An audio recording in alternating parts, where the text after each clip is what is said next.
After touching a patient, और number 5 आता है आपका टचिंग पेशेंट सराउंडिंग।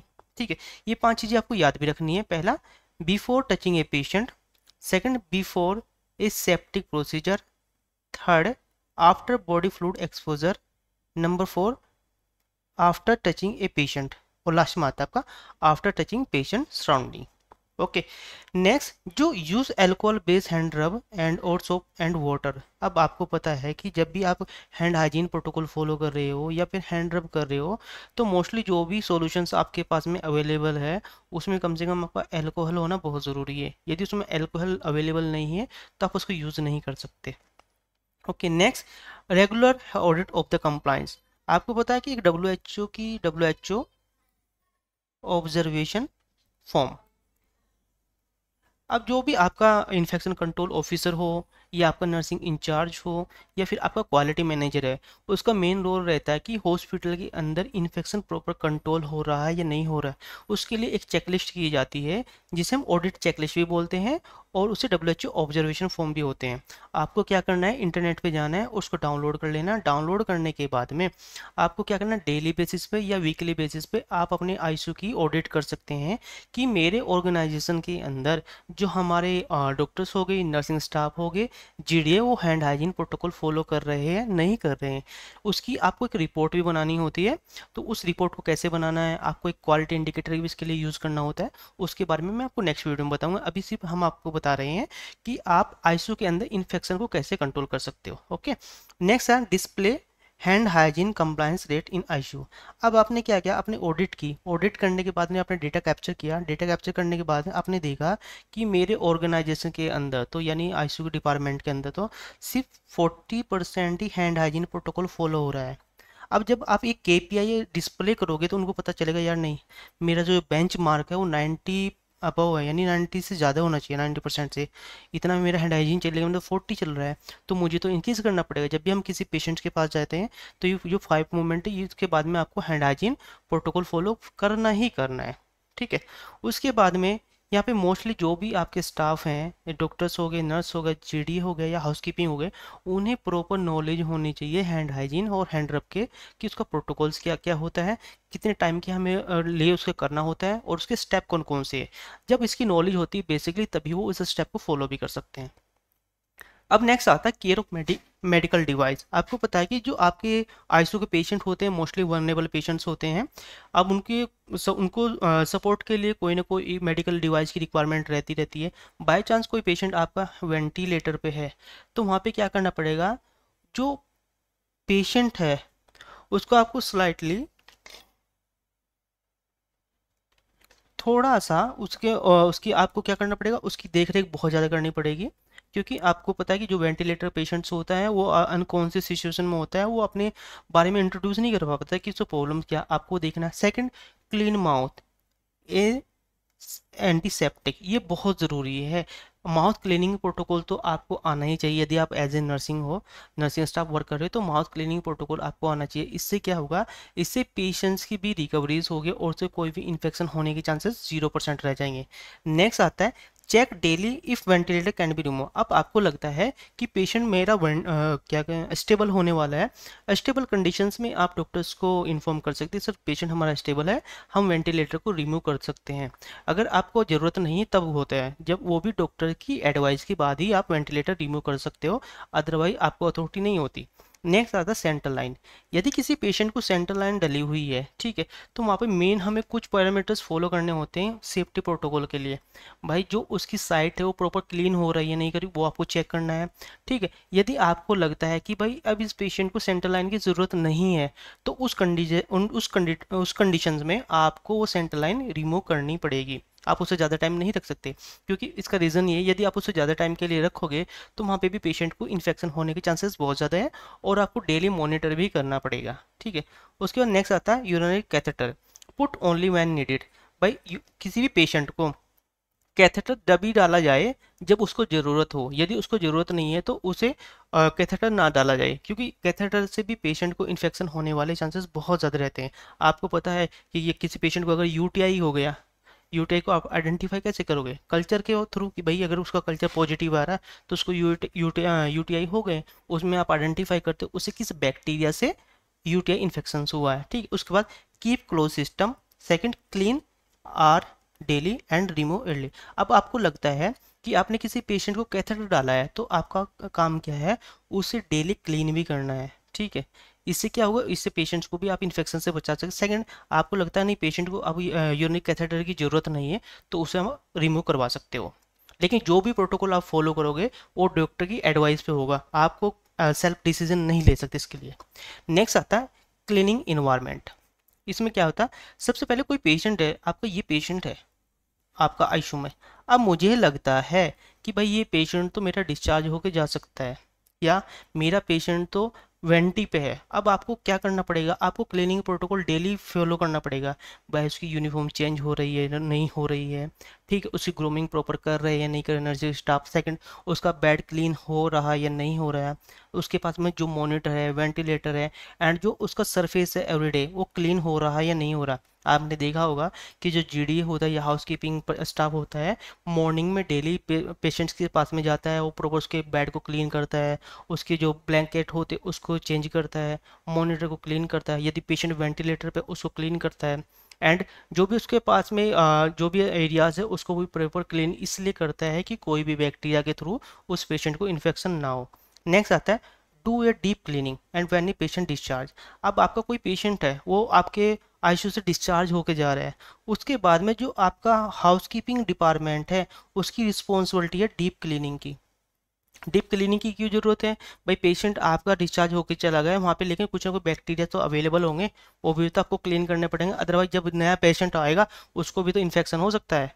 तो इसलिए आपको क्या करना पड़ेगा, डीप क्लीनिंग प्रोटोकॉल फॉलो करना पड़ेगा। और दूसरा, जो भी आपका हाउसकीपिंग हेड होता है या वो, उसके पास में डीप क्लीनिंग प्रोटोकॉल होना चाहिए, या वो डीप क्लीनिंग शेड्यूल होना चाहिए जो वो डेली बेसिस पे, वीकली बेसिस पे, और जब आपका पेशेंट डिस्चार्ज होता है उसको यूज़ कर सके। ठीक है, मैनुअली नहीं होना, लेकिन आपके पास में रिटर्न होना चाहिए। और ये मिलेगा कहाँ पे आपको, आपने देखा होगा हाउसकीपिंग डिपार्टमेंट की एक मैनुअल होता है, उस मैनुअल के अंदर आपको क्लीनिंग प्रोटोकॉल पूरा मिल जाएगा। उसके में ये भी आपको मिलेगा कि वहाँ के कौन कौन से केमिकल यूज़ किए जा रहे हैं, और एमएसडीएस के बिहाफ पे वो केमिकल सेग्रीगेट है या नहीं है, एमएसडीएस डिस्प्ले है या नहीं, उस पूरी इन्फॉर्मेशन आपको मिल जाएगी। आप एक बार मैनुअल को चेक कर लेना जो भी उनका होगा हाउसकीपिंग का। ठीक है, उसके बाद use proper waste bin and biomedical, ये बहुत ज़रूरी है।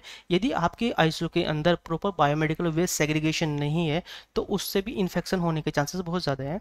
सबसे पहले यदि आपका जो बायोमेडिकल एरिया है वो आईसीयू के अंदर नहीं होना चाहिए, वो उसके एग्जिट गेट में होना चाहिए। दूसरा, जो भी आपने बिन यूज़ की है वो प्रॉपर लेबलिंग होनी चाहिए और उसके ऊपर कवर भी होना चाहिए। आपने कभी कभी देखा हो किसी हॉस्पिटल में विजिट किया होगा तो वहाँ पे जो आपको बीन्स मिलती हैं, जैसे आपकी येलो होगी, ब्लू होगी, उस पर क्या होता है, और रेड हो गई, उस पर आपको क्या ऊपर से कैप ही नहीं मिलती, वो ओपन रहता है, तो उससे भी इन्फेक्शन होने के चांसेस बहुत ज़्यादा हैं। जब अभी मैं बायोमेडिकल वेस्ट मैनेजमेंट 2016 एंड 2019 की गाइडलाइन के बारे में बताऊंगा तो वो उसमें एक्सप्लेन करूंगा कि भाई हम कौन कौन से biomedical waste segregation protocol follow करते हैं, ट्रांसपोर्टेशन प्रोटोकॉल्स क्या है, उसके बाद में जो हम बारकोड कैसे यूज़ करते हैं, जो बटरफ्लाई फ्लाई हम कैसे यूज़ करते हैं, उसके बारे में इंफॉर्मेशन मैं शेयर करूँगा।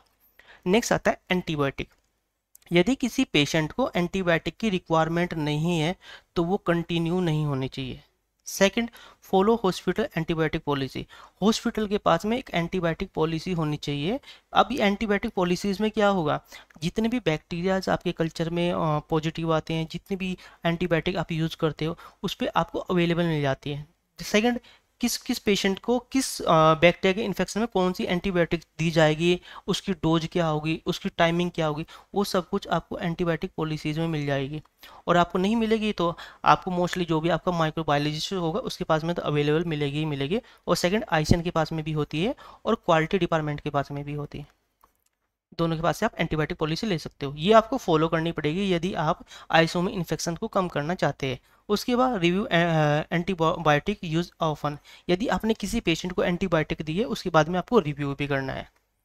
नेक्स्ट हम बात करते हैं स्टाफ ट्रेनिंग की। ये सबसे बड़ा पार्ट है। यदि आप अपनी आईसीयू के अंदर प्रॉपर इन्फेक्शन को कंट्रोल करना चाहते हैं तो आपको तो प्रॉपर ट्रेनिंग के फोकस करना पड़ेगा, वो भी डेली बेसिस पे। इससे क्या होता है कि जो डिपार्टमेंट में स्टाफ होता है उसको पता रहता है कि नहीं यार ये मुझे अपने डेली रूटीन में लेके आना है। मोस्टली अगर यदि आप ट्रेनिंग पे फोकस नहीं करते तो स्टाफ आपके सामने तो हैंड हाइजीन प्रोटोकॉल फॉलो करेगा अच्छे से, लेकिन यदि आप वहाँ पे अवेलेबल नहीं है तो आप नहीं पता कर पाएंगे। आप बोलोगे मैं सीसीटीवी के साथ से मैं ऑब्जर्व कर दूंगा, लेकिन उसे पता है कि जब तक आप सीसीटीवी के सामने होंगे तो आप हैंड हाइजीन प्रोटोकॉल फॉलो कर रहे हैं, लेकिन जैसे आप हाइड हैं तो आप नहीं करोगे, किसी को पता नहीं चलेगा। लेकिन अगर आप हैंड हाइजीन प्रोटोकॉल फॉलो नहीं करते, इसकी प्रॉब्लम सबसे ज़्यादा नर्सिंग स्टाफ को ही होती है। उसका रीज़न क्या है कि जब भी आप किसी पेशेंट को टच करके आते हो तो बैक्टीरिया तो आपके साथ में आता ही आता है। वो पेशेंट तो ऑलरेडी इन्फेक्टेड है, उसके साथ साथ आप भी इन्फेक्टेड हो जाते हो, दूसरे पेशेंट को भी इन्फेक्टेड करते हो, अपने फैमिली मेंबर को भी इन्फेक्टेड कर देते हो। कैसे भाई, आपने hand hygiene protocol proper follow नहीं किया और अपने घर पे चले गए, तो अपने अपने आपके बेबी है या फिर आपके फ्रेंड्स है, आप सबसे मिलोगे, हाथ मिलाओगे या किसी ना किसी स्पेस को टच करोगे तो वहाँ पे भी क्या होगा, इन्फेक्शन फैलने के चांसेस हैं। ठीक है। नेक्स्ट इसमें जो ट्रेनिंग होगी वो आपकी डॉक्टर्स की, नर्स की और क्लीनिंग स्टाफ रेगुलर जो आपका हाउस कीपिंग डिपार्टमेंट है उसकी भी ट्रेनिंग होना बहुत ज़रूरी है, क्योंकि उसे पता होगा कि मुझे कौन सा कंसंट्रेटेड सॉल्यूशन यूज़ करना आईसीयू के अंदर, उसका टाइम ड्यूरेशन क्या है, प्रॉपर चेकलिस्ट यूज़ की जा रही नहीं कर रही जा रही, जो भी आप क्लीनिंग कर रहे हो मॉर्निंग आफ्टरनून इवनिंग, क्योंकि 2 आवर्स का टाइम ले रहे हैं या 3 आवर्स का, वो डिपेंड करता है आपके गाइडलाइन के ऊपर। तो उसके ऊपर प्रॉपर ट्रेनिंग देना बहुत ज़रूरी है। आपने देखा होगा मोस्टली कुछ हाउसकीपिंग स्टाफ ऐसा होता है, उनको वो जो सेफ्टी प्रोटोकॉल्स होते हैं उसको फॉलो नहीं करते हैं, तो उनको भी थोड़ी प्रॉब्लम हो जाती है। तो इसलिए वो भी चीज़ें आपको फॉलो करानी है। उसके बाद practice how to wear remove, ये बहुत ज़रूरी है कि जो भी आपका स्टाफ आपके हॉस्पिटल के अंदर वर्क कर रहा है उसे पीपी किट की नॉलेज होनी चाहिए कि भाई पीपीई हम कैसे यूज़ करते हैं, उसे रिमूव कैसे करते हैं। यदि उसकी पर्टिकुलर नॉलेज है तो वो भी काफ़ी कॉन्ट्रीब्यूशंस करता है इन्फेक्शन को कंट्रोल करने में। फॉर एग्जांपल मैं बताऊँ, कोविड में आपने देखा होगा कि जितने भी डॉक्टर्स थे, जितने भी सपोर्ट स्टाफ थे, सब पीपीई यूज़ कर रहे थे। इसका रीज़न क्या था कि इन्फेक्शन एक पेशेंट से दूसरे पेशेंट के पास नहीं जाता है, एक पर्सन से दूसरे पर्सन के पास में नहीं जाता, तो पीपी किट की नॉलेज होनी चाहिए। नेक्स्ट आता है give feedback on the hand hygiene and infection control.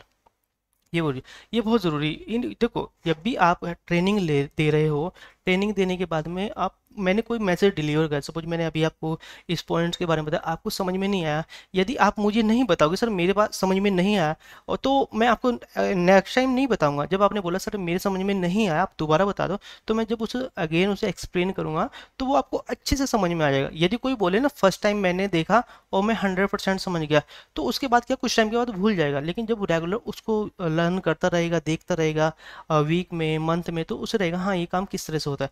तो फीडबैक लेना भी बहुत ज़रूरी है। नेक्स्ट आता है विजिटर। ये बहुत ज़रूरी है क्योंकि विजिटर आउटसाइड से आते हैं, जो भी विजिटर आपके आईसीयू में आते हैं, आपको एक लिमिट में विजिटर को एंट्री देनी है आईसीयू के अंदर। और यदि वो आईसीयू के अंदर आता भी है तो प्रॉपर हैंड सैनिटाइजर यूज़ करे और उसके बाद पीपी किट अच्छे से पहने जब भी वो अपने पेशेंट से मिलने जाता है। तो ये विजिटर के लिए पॉलिसी है। नेक्स्ट है आपका monitoring and reporting. Track infection like pneumonia, blood stream infection and urinary infection. अब आपको ये देखना है कि आपकी ऑर्गेनाइजेशन के अंदर यानी आईसीयू के अंदर कितने पेशेंट को निमोनिया, ब्लड स्ट्रीम इन्फेक्शन और यूरिनरी इन्फेक्शन हो रहा है। अगर ये आपके यहाँ पे बढ़ा हुआ है, काफ़ी पेशेंट को हो रहा है, तो वहाँ पे आपको इन्फेक्शन कंट्रोल करने के लिए कुछ प्रोटोकॉल, ये प्रोटोकॉल कंटिन्यू कराने पड़ेंगे। इससे क्या होगा, इससे इन्फेक्शन स्प्रेड नहीं होगा। ठीक है।